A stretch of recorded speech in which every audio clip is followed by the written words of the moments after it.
চুল, চেহারা, লেবাস, পোশাক তো বদলেই দিছে। দেখলে কি আর বোঝা যায় এক নজরে সে মুসলমান?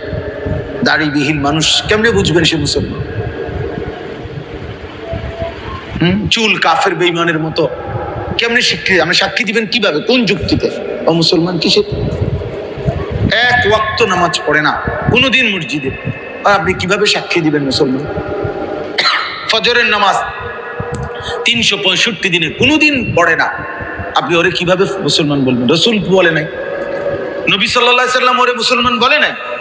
নবীজি বলছে লা ইয়াশহাদুহুমা মুনাফিকুন। এশার নামাজ এবং ফজরের নামাজ বিশুদ্ধ হাদিস, নবীজি বলছে যে মুনাফিক সে এশা এবং ফজরের জামাতে আসে না। তাহলে ফজরের নামাজের অনুপস্থিত ব্যক্তির জন্য নবীজি কি পরিচয় দিচ্ছেন বলেন না কেন? তাহলে সুপারিশ কে করবে? তার আব্বাই, তার বাফিনি সুপারিশ করবে।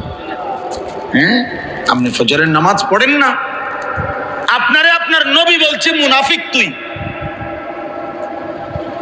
তাহলে এবার হেরে সুপারিশ কে করবে? তার আব্বাইনি সুপারিশ করবে, তার দাদানি সুপারিশ করবে। বলেন, সুপারিশ যিনি করবেন তিনি তো বলতেছেন সে মুনাফিক।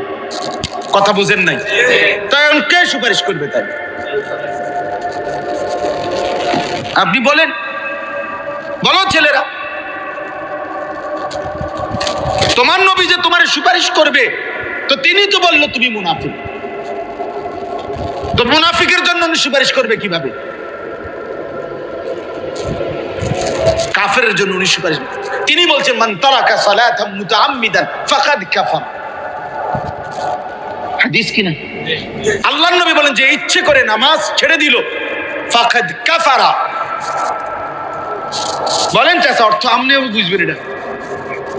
ওই দেখে তো বুঝছি, ফাকাদ কাফারা, সে কুফরি করল। শায়েখ বলছে, আল্লামা মুফতি মুশতাকুর নবী সাহেব হুজুর বলছে মুহাদ্দিসিনের ব্যাখ্যা তো পরে, আগে তরজমা কোন পরে না ব্যাখ্যা করবেন। না তরজমা বলেন, আগে লফজি তরজমা বলেন, শাব্দিক তরজমা বলেন। ফাকাদ কাফারা অর্থ কি? কুফরি করল। সে যেন কুফরি করলো, সে যেন বেঈমান হয়ে গেল। আর কি বলতো নবী? বাংলা বলতো আর মাথার বাড়ি দিত আর